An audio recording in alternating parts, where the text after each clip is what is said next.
And now, your forecast first from the CBS 17 Storm Team. It was a cooler and quieter day across central North Carolina. Right now, seeing lots of blue sky around the triangle. Temperatures in the mid to upper 80s, some spots near 90 degrees. But as we head through this evening, we can expect those temperatures to fall through the 70s, mainly clear skies overnight tonight, waking up tomorrow morning to temperatures in the 60s and the lower humidity sticking with us. I'll let you know what's in store for the rest of your week and your weekend coming up in your forecast. Now, breaking news from CBS 17 News. First at 5, a bank employee shot during an afternoon robbery. Good evening, I'm Angela Taylor. And I'm Marius Payton. We're told the teller was hit in the arm by the gunfire and is expected to be okay. CBS 17's Colleen Quigley is live in Durham with the very latest on the investigation. And Colleen, first things first, is the gunman in custody? No, not right now, and that's why you can see it's still a very active scene here at the SunTrust Bank on the corner of NC 54 and 55 because that shooter, that robber, is still on the run right now. I want to take you right to some photos. These are from inside the bank when that robbery happened. Look at your screen if you're watching at home. This is who police are trying to find. That suspect is described as a black man, about 5'7" or 5'10", and he had on a long wig with dreadlocks, sunglasses, and a pink jacket during this robbery. It all went down shortly before 2:45 this afternoon. That's when police say that suspect came into the bank and during that robbery ended up shooting the clerk in the arm, and they were able to run out of the bank with cash. Police don't know how much cash right now. As for that teller, we're told they were shot in the arm, so the injuries aren't life-threatening. They're expected to be okay. But right now, here is where you come in if you're watching us. Again, that suspect is still on the run, and police are looking for them. So if you've seen them, if you know where they are right now, you're encouraged to call police. And remember, you can always make your tip anonymously. Reporting live in Durham, Colleen Quigley, CBS 17 News. Colleen, thank you. We will continue to check in. Gunshots outside. I heard him. Dozens of shots fired at a home while a family sleeps inside. And new tonight, Raleigh police tell us they're increasing patrols around Beacon Crest. We first told you that someone shot up a home early Monday morning. CBS 17's Michael Hyland is live tonight with the newly released 911 calls and reaction from neighbors. Michael. Yeah, if you take a look behind me, you can see the shattered glass still in the street here where the bullets shattered a car's window. Tonight, we're hearing the 911 call for the first time as neighbors hope police can catch who did this.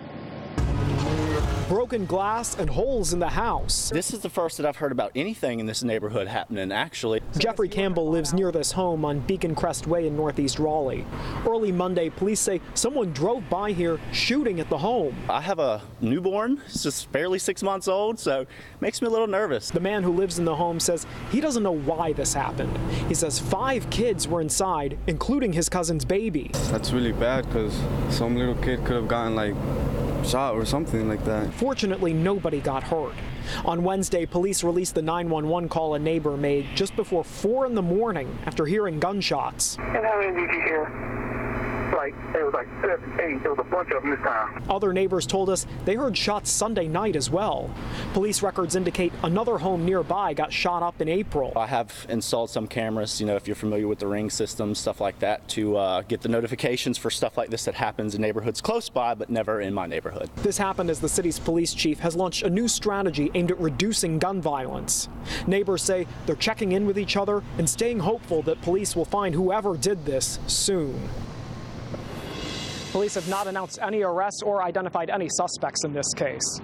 Live in Raleigh, Michael Hyland, CBS 17 News. Michael, thank you. And here's what we know. So far, there is no suspect in custody, and police have not released any information on a suspect. At this time, police are not saying if the crime is random or if there's any immediate danger to the public. Right now, police say there's no need for people to take any extraordinary action for your safety. Tonight, CBS 17 has confirmed a former Hoke County detention officer is now behind bars on child pornography charges. CBS 17 Sheena Elzy is live tonight with the story you will only see here on CBS 17. Sheena. That's right. And according to these arrest warrants, that former jailer who used to work here at the Hoke County Jail was arrested on something they say that he was doing criminal when he went home. Police say he was watching children perform sex acts. Now, Rayford police tell us this man, 23-year-old Dustin Locklear, had child porn at his Rayford house on, quote, multiple electronic devices. Court documents show he got the child porn off the internet and was watching video of children under 16 perform sex acts. Police say Locklear's arrest was part of an FBI investigation, but they are not the only ones investigating him. The sheriff's office says the former jailer was on administrative leave for the last month because of another state investigation that they're saying little about. Approximately a month ago, he was placed on paid suspension. Okay. Today, we were notified by the district attorney's office that there was probable cause given by the SBI for charges. For that reason, he was terminated. It just so happened to coincide with an FBI investigation, and we had no knowledge of, and no participation in.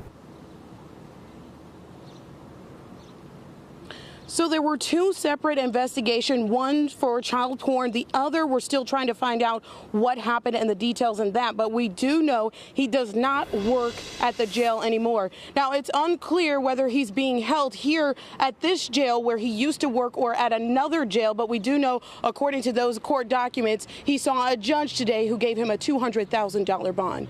But for now, we're live in Rayford. Sheena Elsie, CBS 17 News. Sheena, thank you. New information tonight in the heartbreaking case of a 3-year-old girl found in Pender County back in November. According to the autopsy report, Mariah Woods was wrapped in trash bags that were tied around her neck. Her body was then put inside a zippered couch cushion with a cement block. Her mother's boyfriend, Earl Kimry, is charged with first-degree murder. Drones are able to go where most of us can't, and from military use to adventure seekers. Even as a tool for photojournalists, drones are finding their way into our everyday lives. And now Holly Springs is on the cutting edge of drone technology. The city council plans to start testing drone deliveries. CBS 17's Robert Richardson is getting answers about exactly what that means. I might not have stopped at a KFC Taco Bell in Reykjavik in May if I knew the Iceland capital had food delivery like this. Similar service should start soon in Holly Springs. I definitely jumped on it. I took a long shot, as soon as I heard that the program was created. We are pumped. I think it's really exciting.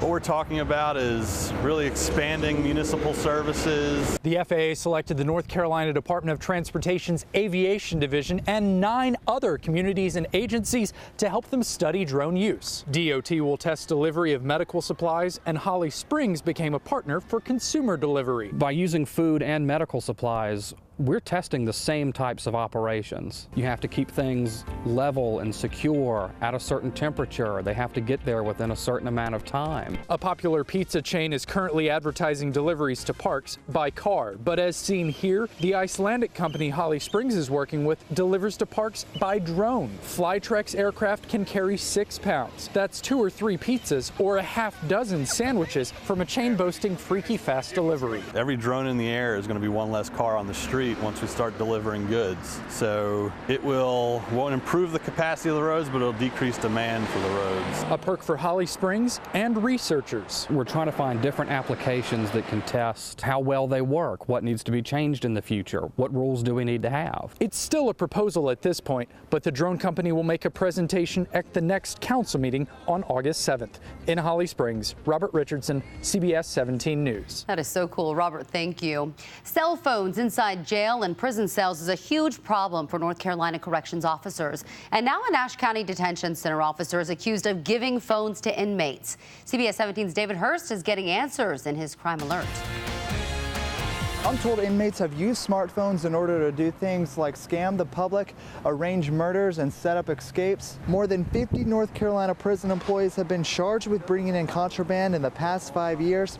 Nash County deputies arrested a detention officer this week after they say 26-year-old Quentin Higgs gave cell phones to at least 8 inmates at the jail. The sheriff's office says they've been looking into the allegations for about 2 months after receiving complaints from other inmates. They start off with 100% trust. It's automatically that they have that trust until they do something that's not in accordance with our policies or something that's ethically wrong. And coming up at 5:30, we're getting answers as to what state officials are doing in order to prevent cell phone contraband from getting into prisons. Reporting in Raleigh, I'm David Hurst, CBS. 17 News. David, thank you. If there's something you want CBS 17 to get answers about, just let us know.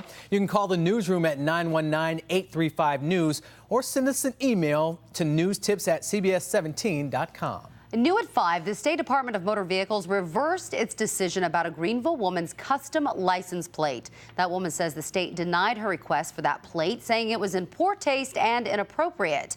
Amy Bright told us when she first requested the Lesbians in Love tag, she was told it was inappropriate. Because I previously had a license plate that said out lesbian on it, OUTLSBN, and I had that plate for years. They have to show a compelling interest in denying it, and there is no compelling interest to deny the particular plate I've requested. And within the last hour, CBS 17 confirmed Bright will get her custom plate. We asked the DMV for a list of specialty plates that they've denied. Some of them are pretty funny. You can find that list over on our website at cbs17.com. We have more breaking news right now. In Durham, a shooting on Chapel Hill Street. We're told police just cleared the scene after being called out just after 3 o'clock. This photo just coming in from CBS 17's Derek Lewis. Police tell us they're looking for the suspect, the victim, an adult male, we're told, has serious injuries. No word on his identity. More information as it comes in and right now on CBS17.com. A game-changing announcement tonight in Fayetteville. This is a live picture from our crews there. When we get back, the news that could change the way you think about the city. And it was much cooler across the area today, and temperatures going to stay in the 80s for the next several days. Rain, though, returns to the forecast as we get closer to your weekend. I'll have the details coming up. If not for this, what would you use? I would scan through hundreds of pictures until I found him. Facial recognition at summer camp, helping parents instantly find their child's picture. New tonight, we're digging deeper to find out if this new technology is cool or creepy.